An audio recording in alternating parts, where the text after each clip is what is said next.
Bom dia a todas, bom dia a todos. Boa tarde a todas, boa tarde a todos.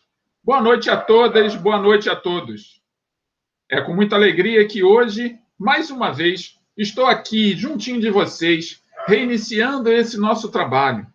Sim, a gente sempre reinicia, porque o reinício faz parte do processo do nosso desenvolvimento. Mas, professor, reiniciar é começar lá de onde nós iniciamos, ou seja, retroceder? De forma alguma. O reinício é entender que você já caminhou uma parte e que agora você está recomeçando da parte onde parou. Então, vamos reiniciar, porque o início já ocorreu. Então, é um recomeço, é um início que se repete. Entendem isso? Não entendem? Não tem problema, porque nós vamos conversar um pouco mais sobre isso ao longo da aula de hoje. Então, sejam muito bem-vindas, muito bem-vindos. Agora, um detalhe. Hoje é um dia importante. Você sabe que dia é hoje? É o dia em que nós vamos ter essa aula de filosofia. Então, anota aí, coloca logo a data de hoje, não espera mais não. Coloque a data de hoje aí no seu caderno, coloque que a disciplina é filosofia e registre o nome do professor. Mas, professor, por que o senhor nunca diz o seu nome? Para que eu preciso dizer meu nome? Está escrito aí para todo mundo ver. Então, eu não preciso dizer o meu nome, mas você precisa registrar para saber que essa matéria está sendo dada por mim. Então, vem comigo, faz parte desse processo, vem fazer parte dessa luta. Que luta, professor? Você está me deixando confuso. É essa luta mental, essa batalha em que todos os dias nós enfrentamos, que é continuar fazendo aquilo que a gente acredita, apesar de tudo querer que nós desistimos. Mas, professor, eu nunca desisti de nada. Eu sou lutador, batalhador. Eu sou lutadora, batalhadeira. Ótimo! Se você é assim, eu lhe aplaudo. Agora, e aqueles que não são? Aqueles que não são precisam de nossa ajuda. Então, vem comigo, vamos lutar juntos, porque o nosso esforço, a nossa força vai contagiar todos aqueles que, por alguma razão, nesse momento, estão se sentindo enfraquecidos. Então, traga sua força comigo. Vem para esta aula, mas vem para esta aula de corpo presente. Deixa aquelas coisas que te distraem ao longo da aula de lado, porque essa aula nós vamos tratar de um assunto que nós já começamos a falar em aulas anteriores. Inclusive, para alguns de vocês, eu passei até uma atividade em que vocês precisavam fazer uma pesquisa e registrar lá o que entenderam. Nesta aula, eu vou começar a explicar parte daquilo que você leu, parte daquilo que você buscou entender de forma solitária.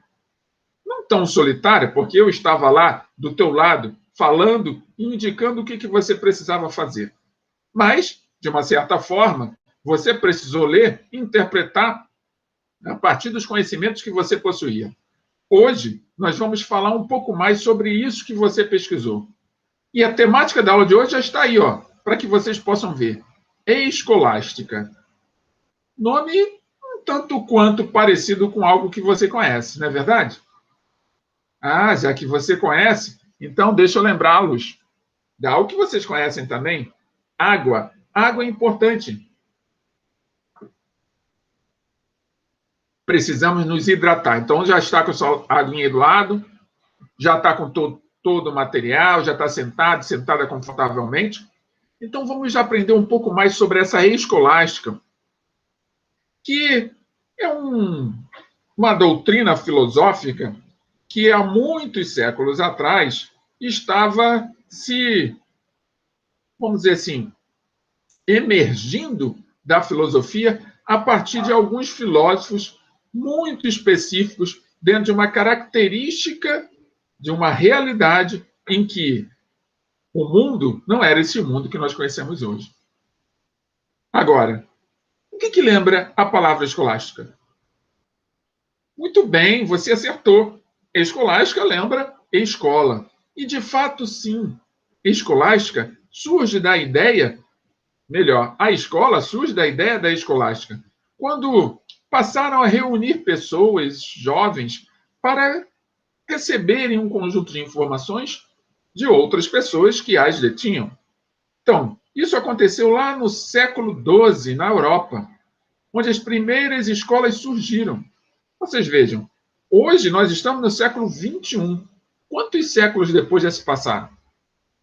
Exatamente. De 12 para 21, nós temos 9 séculos.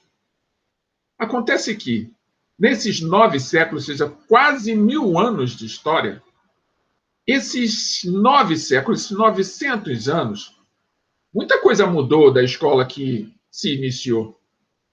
O importante é que alguma dessas coisas permanecem. E a gente vai começar a entender que coisas são essas ao longo das nossas aulas. O importante agora é vocês registrarem que escolástica é o que gerou a ideia de escola. E as crianças eram ensinadas a ler, escrever, contar e principalmente eram catequizados. Espera aí, professor, o senhor está dizendo catequizados? Será que escolástica tem a ver com igreja? Você acertou, parabéns. É claro que tem a ver com igreja. Tem a ver com aquela igreja daquela época. E se tem a ver com igreja, é óbvio que tem a ver com o questionamento. Questionamento sobre a vida, sobre a existência da vida, sobre a existência do mundo, sobre aquilo que faz com que a gente perceba o mundo ao nosso redor. Tem a ver, sim, com religião. Claro que tem a ver. Afinal de contas, as religiões já estão aí entre nós há milênios. E ao longo desses milênios, ela foi tomando formas. Foi surgindo novas denominações. O importante aqui é a gente dar atenção para essa história, porque a partir do momento que eu compreendo a história, e essa história tem todo um conjunto de filosofias que dão suporte para que ela exista, dão suporte para que a gente compreenda como que foi o processo de desenvolvimento, faz com que a gente cresça, faz com que a gente desenvolva-se e faz com que a gente compreenda a realidade em que estamos imersos. Então, vamos comigo? Vamos partir para a próxima página? Lembrando sempre que esses conteúdos vocês vão receber em forma das páginas do livro que vocês possuem. Se vocês possuírem o livro físico, ótimo, é só vocês abrirem na página, e nesse caso nosso, é a página 314, 315, e acompanhar a leitura. Acompanhar isso que eu estou abordando com vocês. Lembrando que o que eu estou apresentando para vocês estão nessas páginas, mas não necessariamente é o texto da forma como está escrito lá, porque eu fiz toda uma adaptação para que a gente pudesse compreender melhor. Mas assim que terminar essa aula, vocês vão receber as páginas desse livro, para quem, principalmente para aqueles que não têm, para que vocês possam ler e depois refletir sobre tudo que foi dito aqui, tá bom? Então, as páginas de hoje são a página 314 e 315 do livro Filosofando. Então, continuando. A escolástica foi uma corrente filosófica resultante da patrística. Nós já falamos sobre a patrística na aula passada. A patrística é uma outra corrente filosófica que é fundamentada nos pais da igreja, ou melhor dizendo, nos padres, em que teve todo um conjunto de filósofos que foram, vamos dizer assim, liderados por um filósofo chamado Santo Agostinho, ou Bispo de Hipona. Então, é importante a gente entender o papel da igreja nesse processo. Não é essa igreja de hoje. Claro que muito dessa igreja de hoje carrega ainda, vamos dizer assim, elementos daquela igreja do século XII, do século XIII, do século XIV, século XV. Porque não dá para você mudar da água para o vinho. Então, muitas das coisas que vocês são hoje ainda lembram parte de quando vocês eram bebês.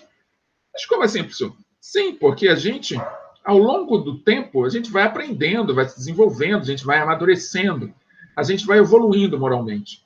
Mas algumas coisas ainda são da época que você nasceu, que faz parte da sua cultura, daquilo que você aprendeu na sua infância. Então é natural a gente olhar para a igreja de hoje e ver muita coisa diferente em relação a séculos passados. Como, por exemplo, e nós vamos poder comentar isso ao longo da aula de hoje, a Inquisição. Mas ainda tem elementos que são tradicionais, que estão dentro dos ritos, daquela forma de se fazer a sua profissão de fé, em que se mantém idêntica às épocas mais remotas. É claro que, se a escolástica foi um movimento dentro dessa doutrina filosófica que a igreja estava assumindo como parte da igreja, é natural que a forma como nós entendemos a escola hoje tem elementos também religiosos dessa igreja do passado, dessa igreja dos séculos passados. Estão acompanhando isso? Estão compreendendo? Se não estiver compreendendo, não se acanhe. Coloque aí no comentário, escreva no comentário do YouTube, escreva no comentário do seu caderno virtual lá no Google Sala de Aula qual é a sua dúvida, que eu vou ter o maior prazer em responder a todas as perguntas e também a dialogar com vocês, se vocês somente quiserem colocar algum comentário. Beleza? Então vamos lá, continuando. Ao passo que a teologia se desenvolvia, surgiram as escolas. Vocês sabem o que é teologia? Ah, muito bem, você que disse. Perfeito, você está correto. Teologia tem a ver com o estudo da divindade, tem a ver com o estudo daquilo que nós chamamos Deus, daquilo que nós, por alguma razão, representamos através da palavra Deus. Tá? Então, teologia estuda isso, estuda essa origem das divindades. Então, à medida que isso ia se desenvolvendo, surgiram as escolas, que foram fundadas na Europa no século XII, como eu disse no slide anterior. Embora na Grécia Antiga as crianças já recebessem algum tipo de educação, foi apenas na Idade Média que passamos a ter um sistema escolar parecido com o atual. Vejam, a Grécia já ensinava, já existiam professores na Grécia. Inclusive, tem aqui um detalhe, talvez possa servir como curiosidade para vocês. Os professores na Grécia eram escravos. Sim, porque na Grécia Antiga, aqueles que tinham alguma profissão, conheciam técnicas de alguma coisa, tinham competências profissionais, vamos dizer assim, esses eram os escravos. Não eram os escravos desses que foram trazidos das Áfricas para cá. Não, era outro tipo de visão, de outra perspectiva. Então, se eu fosse um dentista, por exemplo, eu era escravo de um senhor para tratá-lo. Se eu fosse professor, eu era escravo. Então, professor ali era um trabalho escravo, mas não tinha chicote na época, era uma outra relação. A gente está falando da Grécia. Aqui, a gente está falando de um outro aspecto, onde esse sistema escolar que a gente conhece hoje, em que tem todo mundo reunido numa sala de aula, onde as cadeiras são dispostas de uma determinada maneira. Então, lembrando, né? Exatamente. Cadeiras dispostas de uma certa maneira estão dentro de uma característica religiosa, para fazer com que todo um conjunto de informações possa ser transmitido, onde existe um mestre, e esse mestre é o detentor da verdade. Estão reconhecendo elementos religiosos das igrejas de hoje? Mesmo que você não pertença a nenhuma igreja. Provavelmente já viu alguma na televisão, em algum filme, ou já visitou alguma, só por curiosidade. Ou você que já conhece a igreja porque frequenta alguma igreja. Lembrem, aí na sua memória, traga aí esses elementos. Comecem a observar como que a igreja onde que você frequenta, não importa a denominação, e a escola têm elementos comuns. Isso dá desde o século XII, quando esse sistema doutrinário, essa corrente filosófica chamada escolástica, foi inaugurada. Tudo bem? Então, vamos continuar. Todo conhecimento ficava restrito aos membros da igreja e a poucos nobres. Padrão isso, né? Se você tem conhecimento hoje, você já tem... Vou melhorar essa minha exposição. Hoje, você tem um acesso ao conhecimento muito mais democrático. Você pode acessar, pelo seu smartphone, uma base de informação gigantesca. E ali, estudar. por conta própria. Ou contratar pessoas que estejam online, assim como eu, para lhe ensinar.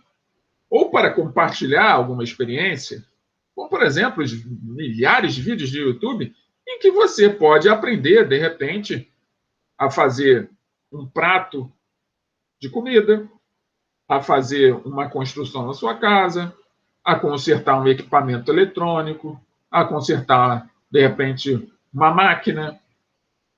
Tem mil e uma utilidades essa base informacional que nós chamamos de internet.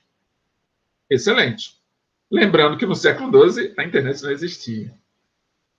Então, não existia essa base informacional, tudo era pela oralidade. Então, se eu tenho uma restrição de comunicação daquilo que eu sei, eu vou oferecer isso para quem? Para os mais humildes, para os mais pobres, para os servos. Lembrando que a gente está falando de uma Idade Média. A gente está falando ainda de um sistema que ainda não é capitalista, onde não existe burguês. Não o burguês propriamente dito. Existem os nobres. Então, para quem que eu vou ensinar? É natural eu ensinar para aqueles que fazem parte do meu grupo social. Então, a igreja, nessa época, fazia parte dos grupos sociais mais poderosos dentro daquele contexto. Então, ela regia parte do governo das cidades. Ela fazia parte da cúpula de decisão de tudo que ia ser feito nas cidades. E é natural que quem fosse trocar experiências com essas informações fossem pessoas ligadas à igreja e os nobres. Então, todo conhecimento ficava restrito aos membros da igreja e aos poucos nobres. Conhecimentos não produzidos apenas naquela época, mas produzidos em épocas também remotas, antes, muito antes, séculos antes. Porque o conhecimento está sendo gerado desde que o mundo é mundo. Em determinado momento, ele passou a ser registrado em livros, em documentos. E esse grupo restrito de pessoas é que passaram a ter acesso a esses documentos. Porque o outro estava mais preocupado com a sua subsistência.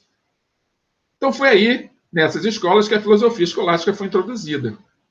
Então, a escolástica, ela dá um suporte para isso. Ou seja, essa filosofia deu um suporte para isso. Vamos instruir os nossos, para que os nossos possam ficar cada vez mais conscientes da realidade em onde que estamos imersos.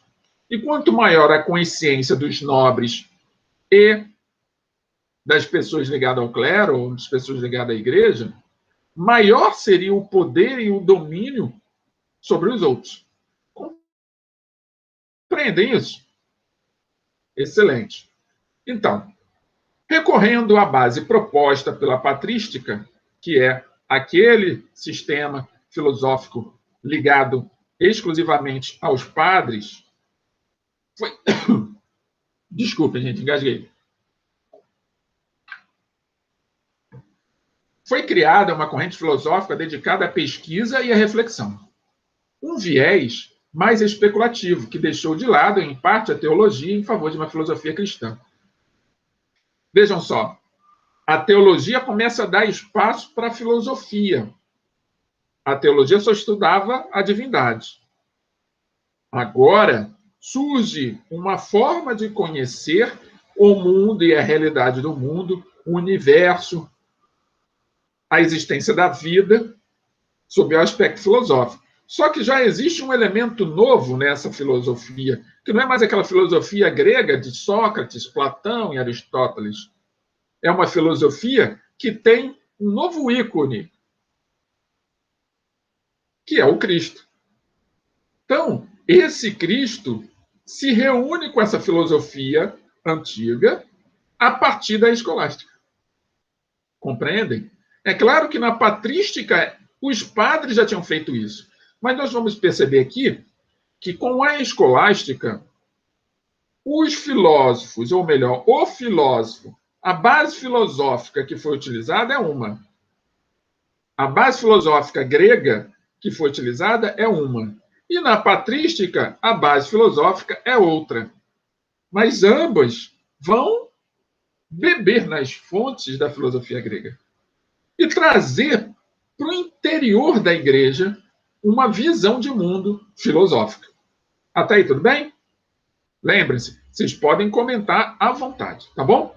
Qualquer dúvida, não se acanhe. Coloque aí nos comentários que eu respondo. Prosseguindo. Através da filosofia escolástica, aquela ideia de Platão a respeito de mundo ideal, cujas ideias chegam a nós no mundo sensível, lembram de Platão? Não sei se vocês estão lembrados do Platão, mas o Platão discutia sobre o mundo das ideias. Existia o mundo das ideias e o mundo material. O mundo das ideias era aquele onde a perfeição era possível. E o mundo material é onde existe a imperfeição, onde as coisas são mais concretas. Tá? Então, existe o mundo abstrato e o mundo concreto. Então, cujas ideias chegam a nós no mundo sensível, esse que vivemos, sim, é esse que a gente experimenta pela nossa sensibilidade, pelos nossos 5 sentidos, é onde as ilusões são produzidas, que os nossos sentidos, eles captam informação. Muitos filósofos depois vão mostrar, através dos seus estudos, como o mundo das ideias e o mundo da sensibilidade, eles dialogam. Mas lembrem, existe uma alegoria que é atribuída a Platão, chamada Alegoria da Caverna.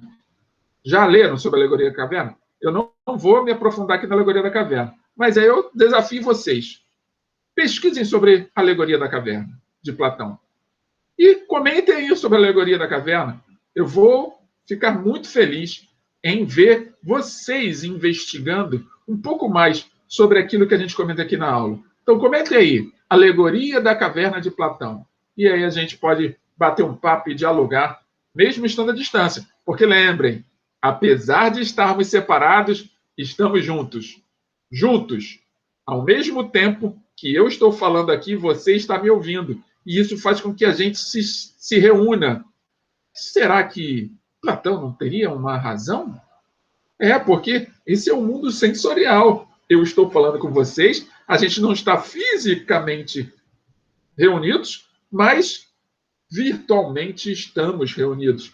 E isso faz com que a gente esteja junto e ao mesmo tempo separado. É uma ideia muito fantástica, não acham? Então, continuando. Então, foi reescrita com uma perspectiva cristã. Então, essas ideias de Platão foram reescritas com a perspectiva cristã. Ou seja, agora nós temos um elemento, como eu falei, que é o Cristo. É o início da cristandade, né? Daquilo que a gente chama sobre filosofia cristã.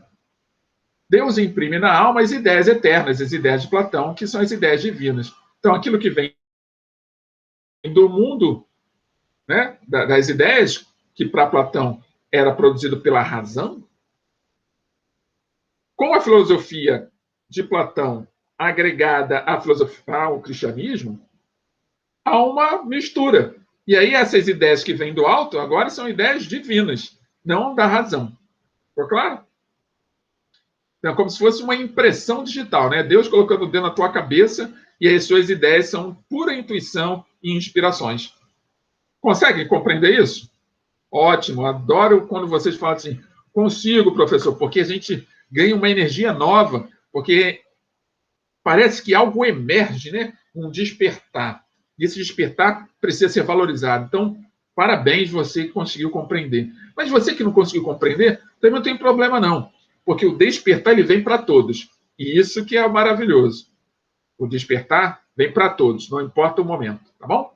Então, vamos prosseguir. Opa! Eu já estava esquecendo as palavras-chave. Lembram? Todas as aulas nós temos palavras-chave. E a primeira palavra-chave de hoje é essa aí: Inquisição. Anotem ela, porque no final desta aula você vai receber uma atividade e essa atividade você vai precisar responder as palavras-chave em ordem, conforme elas apareceram durante a aula. Anotaram? Excelente. Então vamos para o próximo slide. Uma outra perspectiva estudada minuciosamente pela escolástica foi a concepção de mundo postulada por Aristóteles. Então, Aristóteles e Platão. Platão veio antes de Aristóteles. O detalhe aqui é que ambos, por mais que falassem uma mesma língua, eles discordavam em algumas coisas. Então, a patrística fundamentada na filosofia platônica do mundo das ideias vai ser diferente da escolástica, que não vai usar o mundo das ideias de Platão. Vai usar uma outra visão, mais racional, que é a de Aristóteles. Para ele, o mundo é um conjunto bem organizado, ou seja, para Aristóteles, tudo tem um local e uma função de ser. O pensador mais ilustre a usar essas ideias foi São Tomás de Aquino. Lembrem, da patrística, o pensador mais ilustre foi Santo Agostinho, ou o bispo de Hipona. Já aqui na escolástica foi Santo Tomás de Aquino. Todos ligados à igreja. Estão percebendo? Todos ligados à igreja. Aqui está um ícone do São Tomás de Aquino. Aquino era seguidor de Aristóteles e suas teorias são muito inspiradas no filósofo grego. As obras de Aquino são de suma importância para a Igreja Católica até os dias atuais. Então, há muita coisa que Aquino escreveu lá no século XII, XIII, que ainda hoje se encontra nas igrejas católicas. Vejam como é que é a tradição, né? Aquilo que eu disse para vocês, é cultura. Alguns elementos a gente não perde. A gente pode até transformar, mas perder a gente não perde, tá bom? Em suma, a escolástica era uma corrente filosófica interessada em transformar o conhecimento religioso com base no da filosofia grega. Então, pegar aquilo que sabia sobre o Cristo, por exemplo, e adaptar para a filosofia grega. Melhor dizendo, pegar a filosofia grega e reescrevê-la com um olhar cristão. Ficou claro isso para vocês? Então, não é um fim de mundo se você parar para pensar que algumas coisas que você ouve dizer dentro da igreja lembram filosofia. Por quê? A filosofia foi absorvida pelas igrejas nessa época. Mesmo que vá ocorrer uma separação depois, que é já estou até adiantando parte da aula, mesmo que a separação ocorra, muitos dos elementos permanecem. E esses elementos vão fazer toda a diferença. Por quê? Vão ajudar as pessoas a refletirem religiosamente. Isso que é legal. Reflexão religiosa. Não apenas doutrinação. Por mais que a doutrina hoje exista, hoje nós temos condições de refletir sobre aquilo que ouvimos. Isso graças a essa interligação entre filosofia e religião. Ou, no caso, naquela época, religião católica. Tá bom? Prosseguindo. Com isso, o uso da razão foi bastante enfatizado. Para isso, houve até uma recuperação dos trabalhos de Aristóteles, resultando em uma síntese da doutrina cristã e da teoria aristotélica. Esse acontecimento definiu o que seria a filosofia da Igreja Católica nos séculos seguintes. Então, a base da filosofia católica, filosofia cristã do catolicismo, tem muitos elementos aristotélicos. E isso é importante a gente compreender. Porque filosofia e religião, muitos defendem assim, filosofia e religião andam separados. Uma coisa não tem nada a ver com a outra. É porque a gente ignora a história. A história está aí para que a gente possa ter acesso a ela e possamos investigar como que veio a origem. Lembrem, todo efeito tem uma causa. Se a gente tem um conhecimento hoje, esse conhecimento não surgiu do nada. Ele foi produzido em algum momento. E se ele foi produzido em algum momento, precisamos conhecer qual é a origem dessa produção. Para compreendermos o desenrolar desse processo. Porque quando eu consigo compreender todos os passos que me levaram até o dia de hoje, em qualquer aspecto da nossa vida, se eu conseguir avaliar, caramba, hoje eu estou no ensino médio, hoje eu estou no 3º ano do ensino médio. Como é que eu cheguei até aqui? Bem, tem todo um passo. Se você hoje, por alguma razão, esquecer que teve um passo, você pode achar que esse ponto onde você chegou tem valor muito baixo. E aí ignorar, jogar fora, não aproveitar as oportunidades que surgem. O importante é sempre você ter esse processo reflexivo, que você saiu desse ponto e caminhou nesse ponto até chegar aqui. Nesta caminhada pode ter tido altos e baixos, mas você chegou.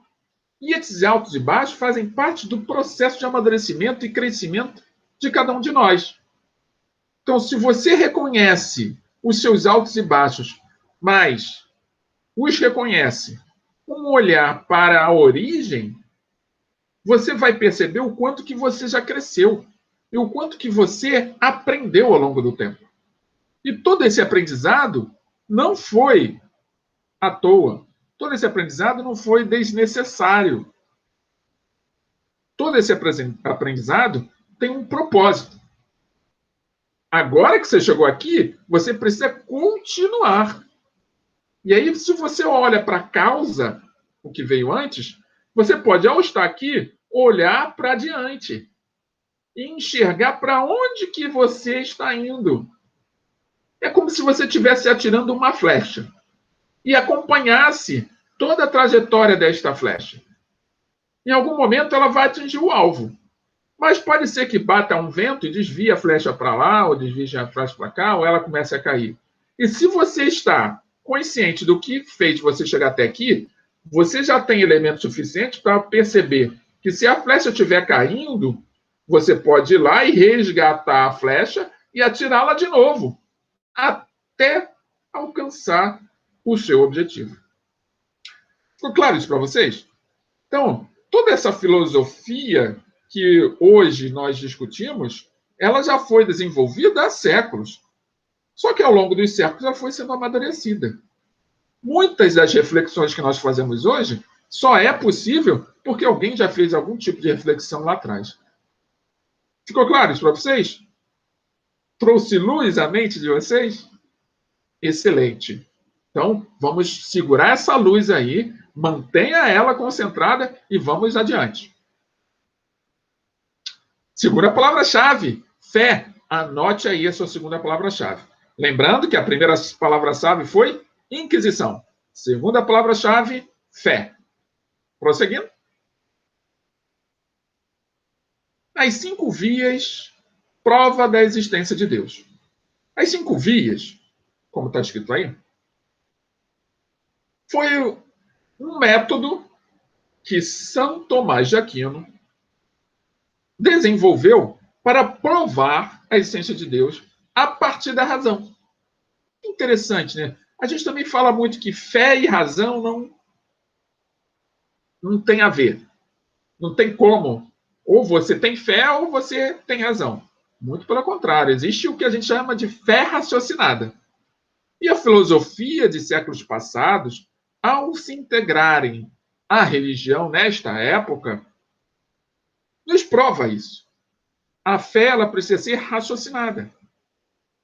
E o São Tomás de Aquino fez um exercício racional para provar a existência de Deus. Lembrando que ele é, vamos dizer assim, entre aspas, devoto de Aristóteles.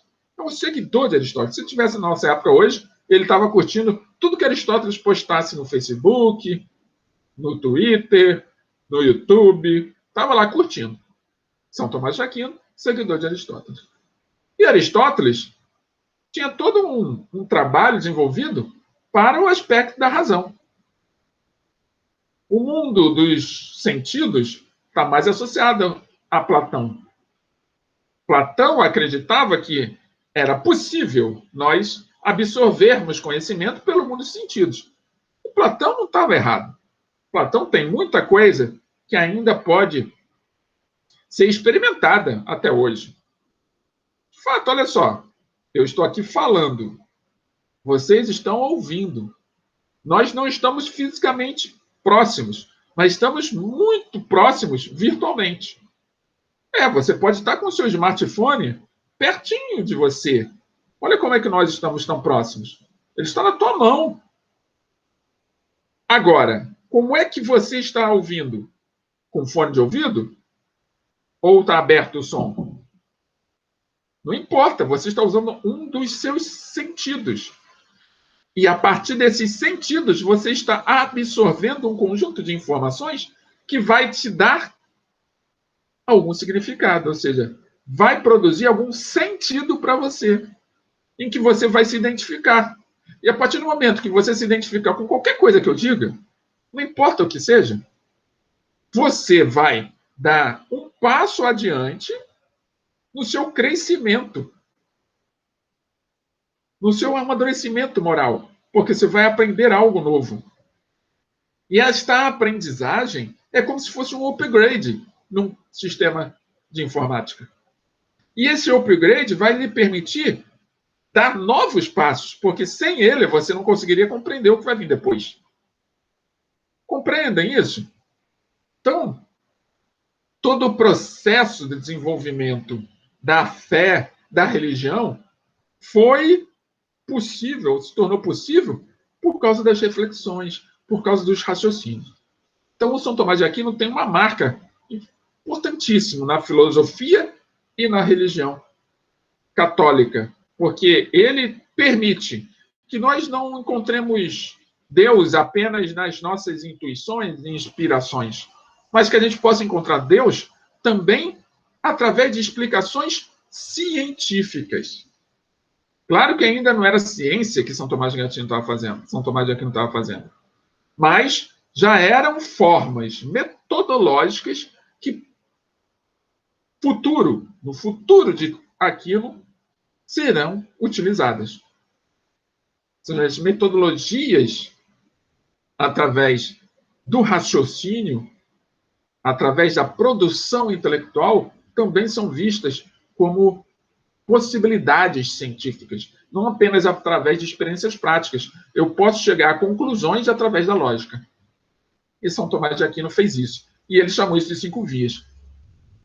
Então, ficou popular quando teorizou a existência de Deus. Para isso, ele afirmou que a filosofia não pode ser substituída pela teologia, ou seja, não é uma ou outra. As duas estão juntas, como ele diz, que não pode haver contradição entre fé e razão.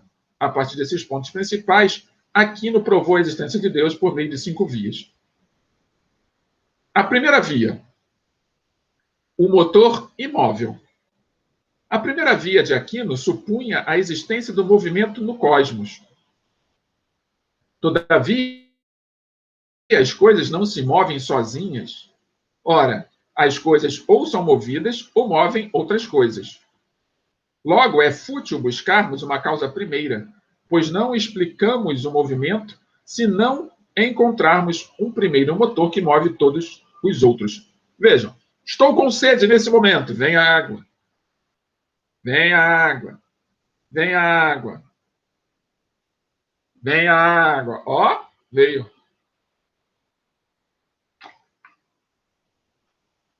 Precisou existir alguém, e nesse caso fui eu, que estendeu a mão e pegou a garrafa de água.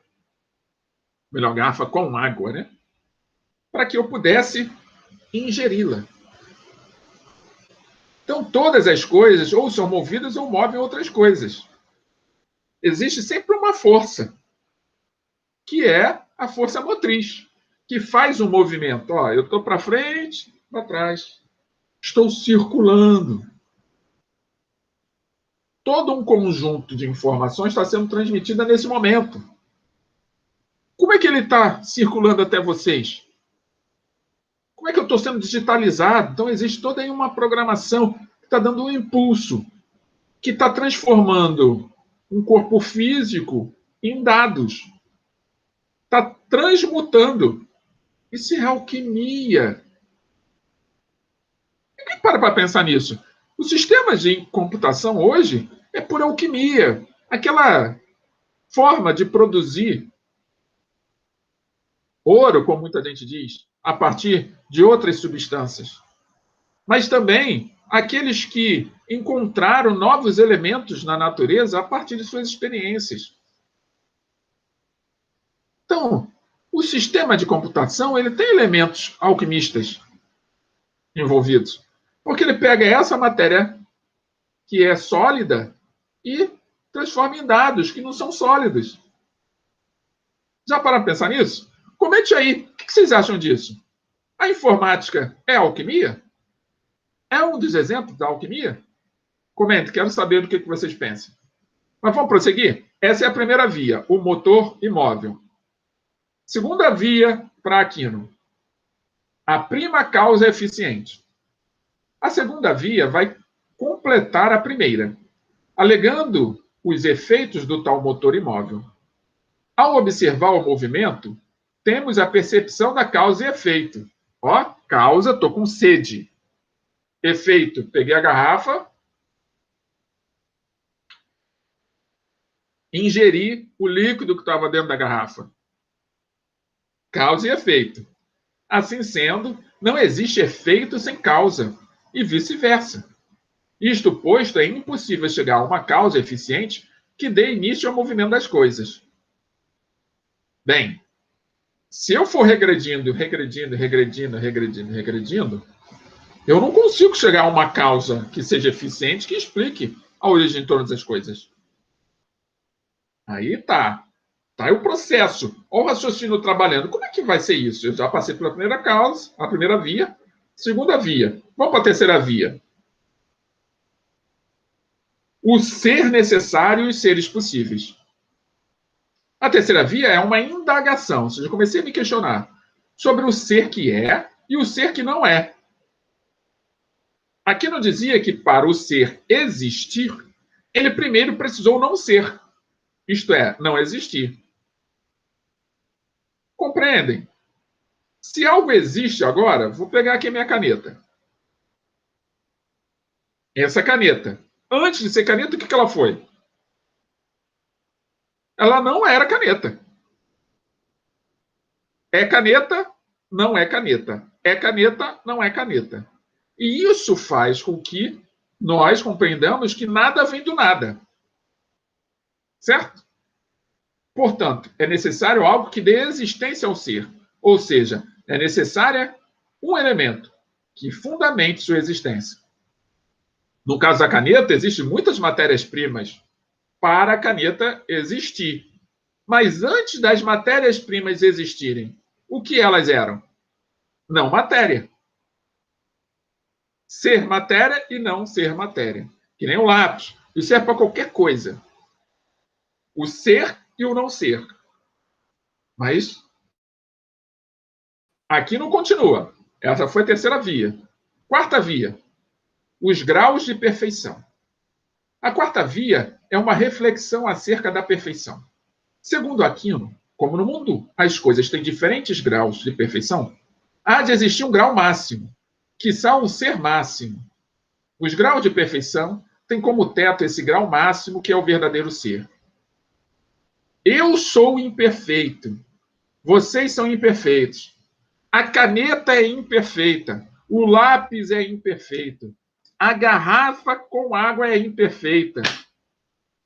O computador que eu estou utilizando é imperfeito. Tudo ao meu redor é imperfeito. Mas tem algumas coisas que me dão a ideia de perfeição.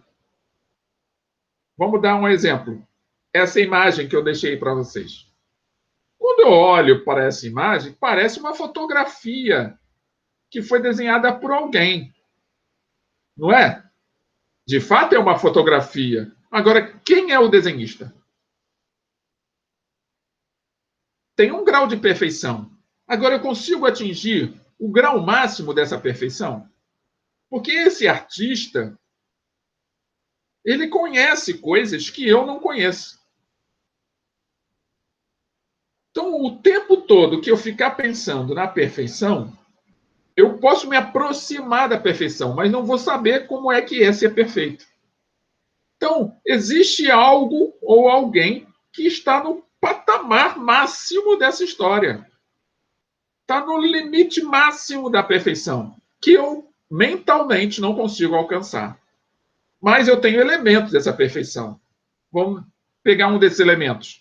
Quando eu peço para vocês, escolha um lugar confortável para você acompanhar a aula. Pegue tua caneta, pegue teu lápis, pegue o teu caderno. Registre a data de hoje. O que eu estou pedindo para vocês? Vocês criarem uma ordem.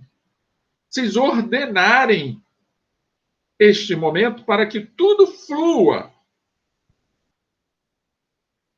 É um elemento da perfeição. A ordem. Tudo tem uma ordem. E se tudo tem uma ordem, eu me aproximo da perfeição todas as vezes que eu organizo algo.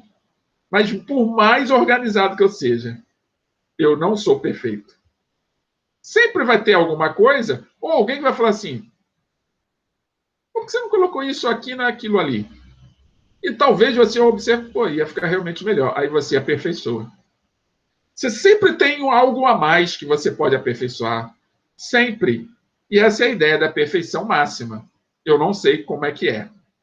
Porque eu sou imperfeito. O imperfeito não tem como pensar na perfeição. Ele só pode pensar na sua, ou melhor, no seu aperfeiçoamento. O meu aperfeiçoamento é que vai me levar a cada vez mais trazer para perto de mim elementos da perfeição.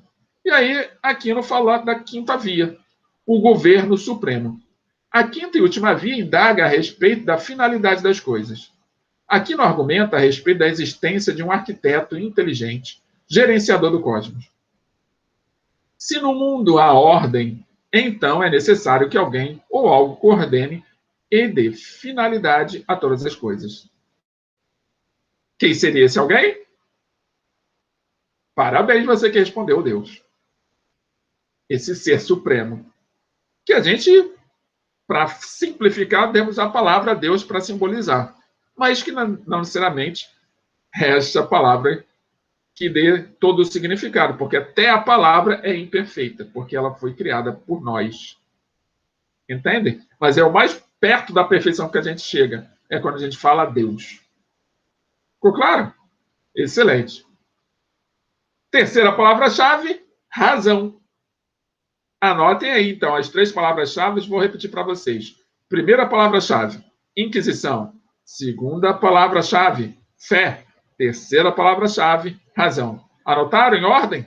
Excelente. Para você que está acompanhando a aula até agora, meus parabéns. Está aí, firme, com força, determinação.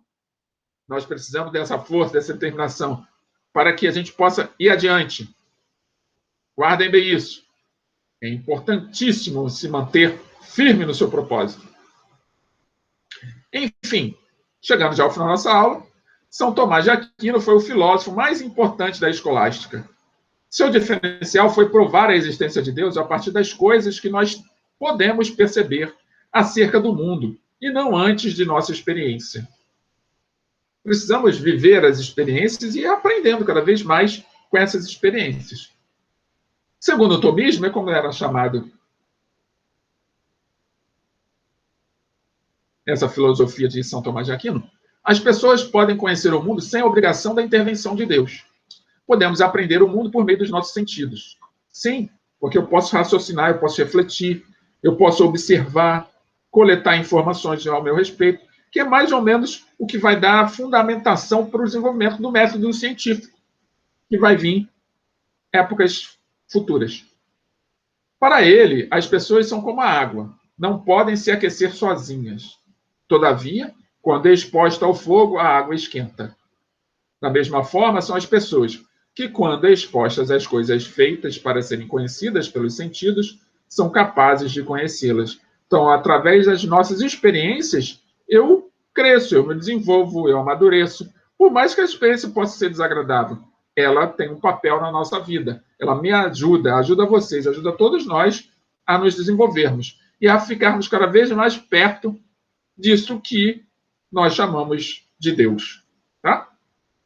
Que é o aperfeiçoamento constante. Contudo, após o período dominado pela filosofia de Tomás de Aquino, a escolástica entrou em decadência. Sim, porque lembrando que a escolástica está dentro da igreja. E a igreja fez muitas coisas que não são dignas de serem ditas. E essas coisas que foram feitas, que nós chamamos de Inquisição, fez com que muitos ao longo dos séculos pudessem começar a questionar essa igreja. E aí a escolástica passou, já que ela ensinava para religiosos e nobres, ela começasse a sair um pouco do seu auge. Com o enfraquecimento do poder da igreja, a escolástica deixou de ser parte central da filosofia e passou a ser um campo de estudo específico, ou seja, perdeu aquela sua característica. Opa, chegamos no nosso exercício de fixação. A partir dessa aula, nós já temos exercício de fixação. Todas as aulas nós vamos ter exercício de fixação. Então, você que acompanhou até agora, preste atenção no exercício, eu vou ler, e depois você vai lá na sua atividade e é só responder qual é a letra que é a correta. A B, a C, ou a D, ou a E. Beleza? E você que não faz parte da minha aula, como aluno, né, como aluno da minha turma, você também pode responder. É só responder aí no comentário do YouTube, que se tiver certo, eu confirmo, e se estiver errado, eu corrijo. Beleza? Então, vamos lá. São Tomás de Aquino, principal representante da, pontinho, pontinho, desenvolve um pensamento profundamente ligado ao de, pontinho, pontinho.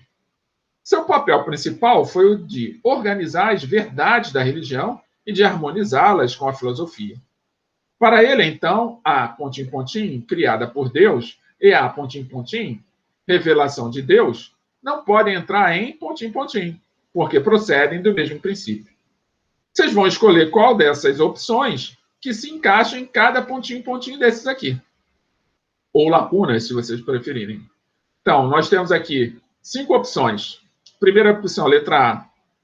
Seguindo a sequência, tá? Escolástica, Aristóteles, razão, fé, contradição. Letra B. Patrística, Platão, razão, fé, conflito. Letra C. Escolástica, Aristóteles, fé, razão, acordo.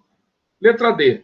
Patrística, Platão, fé, razão e contradição. Letra E. Sofística, Sócrates, razão, fé e conflito. Então, escolham a opção que vocês acham que está correta e marquem a opção correta. Tá? Para terminar a aula de hoje, como nós sempre fazemos, temos uma mensagem. A mensagem de hoje foi escrita por Martin Luther King Jr. Então, eu vou lê-la para vocês, para que vocês possam sair desta aula reflexivos, que esse é o trabalho das nossas aulas de filosofia, expandir cada vez mais a sua capacidade de reflexão sobre o mundo e sobre as coisas. Beleza? Então, vamos lá. A verdadeira medida de um homem não se vê na forma como se comporta em momentos de conforto e conveniência, mas em como se mantém em tempos de controvérsia e desafio. Vou repetir. A verdadeira medida de um homem não se vê na forma como se comporta em momentos de conforto e conveniência, mas em como se mantém em tempos de controvérsia e desafio. Como eu disse, foi escrita por Martin Luther King Jr. Chegamos ao final desta aula. Muito obrigado por vocês terem me acompanhado até aqui. Um beijo no coração de vocês e até breve na nossa próxima aula nesse mesmo canal. Fiquem todos com Deus.